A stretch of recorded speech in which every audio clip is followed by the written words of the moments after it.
What's going on, YouTube? This your boy Lee today here, back with another upload from the last series of when I uploaded 5 things I hated about my WRX. Today we're going to get into 5 things I love about my Subaru WRX. Let's get into it. Alright, so one of the first things I love about this car, I'm going to get straight into it, it would be the sound. The sound of this car is spectacular.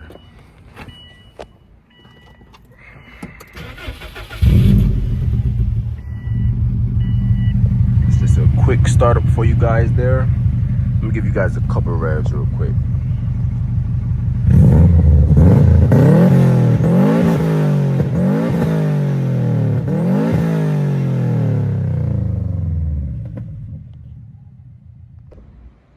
Alright, you guys, so I probably just started everybody over there playing tennis with the sound clip I just made of this car, but I had to let you guys hear the EJ rumble.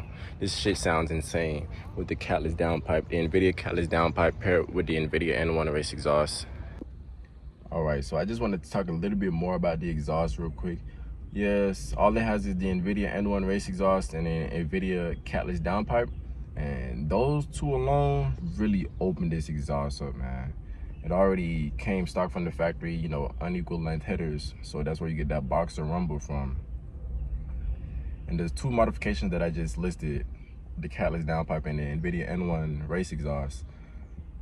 It really opened the car up, like it really just opened the whole car up. It sounds like a roar. Like the EJ rumble, you still hear the EJ rumble, of course. Like everywhere you go, everywhere I go with this car, I hear the EJ rumble. I still hear that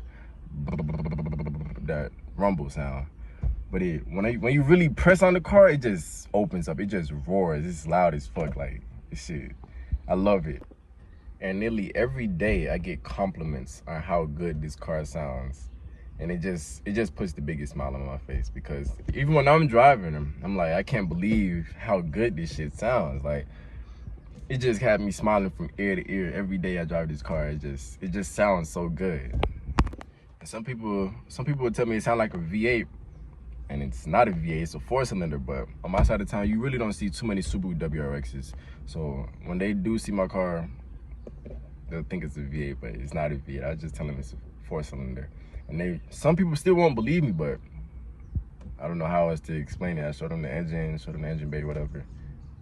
I tell them, you know, use Google, Subaru WRX. Number 2 on my list would be the look and the styling of this car. I love the way the blob eyes look. It's definitely one of my favorite types of WRXs.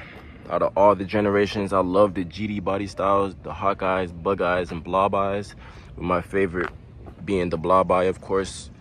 Yeah, man, I really love everything about it.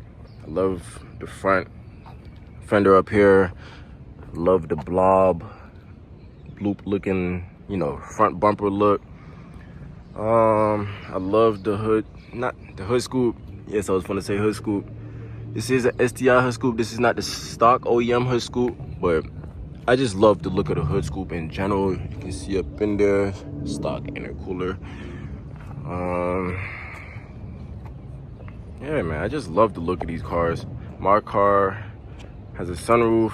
Not all of the WRXs from this year came with a sunroof, so that really adds on to another thing I like about this car. I believe it only came on the limited trims.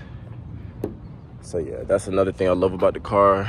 The spoiler, it is an STI spoiler. The spoiler does not come stock on the WRX, but it really makes a beautiful addition to my car. I know they be having a lot of debates about the spoilers on the WRX, but if it's a STI spoiler, I believe it can go on the WRX. Me personally, I think it can go on the WRX, especially this GD body style from 2002 to 2007. The spoilers, the STI spoilers, just look incredible on these cars. So I really think they should go on it. Like, even if they're only for the STI, man, I really think they look badass on these cars. They just made the car. Like the whole street and side profile just looks epic. Number 3 on my list of things that I love about this car is the fact that it's manual. Yes, stick shift. Has 5 gears. I was gonna put this on, but it kept on falling off, so I just took it off and put the stock one back on. Anyways, I love the fact that it's stick shift. I always wanted my first car to be stick shift, and I'm so glad that I got to learn how to drive stick shift. So that's just like one of the things I just love about this car, the fact that it's stick shift. I'm always, you know, shifting gears, downshifting, upshifting. It's a great driving experience. I really don't know how else to explain it. That's just one of the things I love about the car, the fact that it's stick shift. Number 4 on my list would be the fact that the car is all-wheel drive. All-wheel drive is one of the things I love about the car, because whether you're in rain, sleet, snow, hail, it just gives the car a really smooth and responsive driving experience. Now, with that being said, don't think all-wheel drive will save you. So don't go out here in the rain, sleet, hail, just driving crazy, thinking just because your car is all-wheel drive is going to save you. It's been plenty of times I've still hydroplaned in the rain with all-wheel drive. So just be careful out there. It's really smooth, but just be careful out there. Number 5 would be how cheap these cars are, or how cheap they can get. This car, I paid $6,500 cash. So the car is all mine, no car note. All I have to worry about is insurance. I found the car on the Facebook Marketplace, and you can find them on the Facebook Marketplace, probably Craigslist, you know, any of your local, you know, used car marketplaces you want to go search and find. Look for an early WRX. They're going to be hard to find in good running condition, I can say, because the ones I be seeing, they just be beat up, you know, parts missing, engine not running. So at least try to find one that's running and driving. If you could find one that's running and driving and the engine is good, I believe all the other parts could, you know, be bought, put on, fixed, sourced, and all of that. But just find one that's running and driving. They're really cheap to find. I say you could buy a good running WRX from the $6,000 to $8,000, $9,000 range. If you're going to go anything over $10,000, you might as well just start looking for an STI. Same thing applies to the STI. You know, just try to find one that's running and driving. Everything else can possibly be fixed. There you guys have it. Those are 5 things I love about my Subaru WRX. I couldn't ask for a better first car, man. If you guys enjoyed this video, please like, comment, subscribe. You guys know the vibes. Show anything to support the channel, and I will be back with another video very soon. Peace.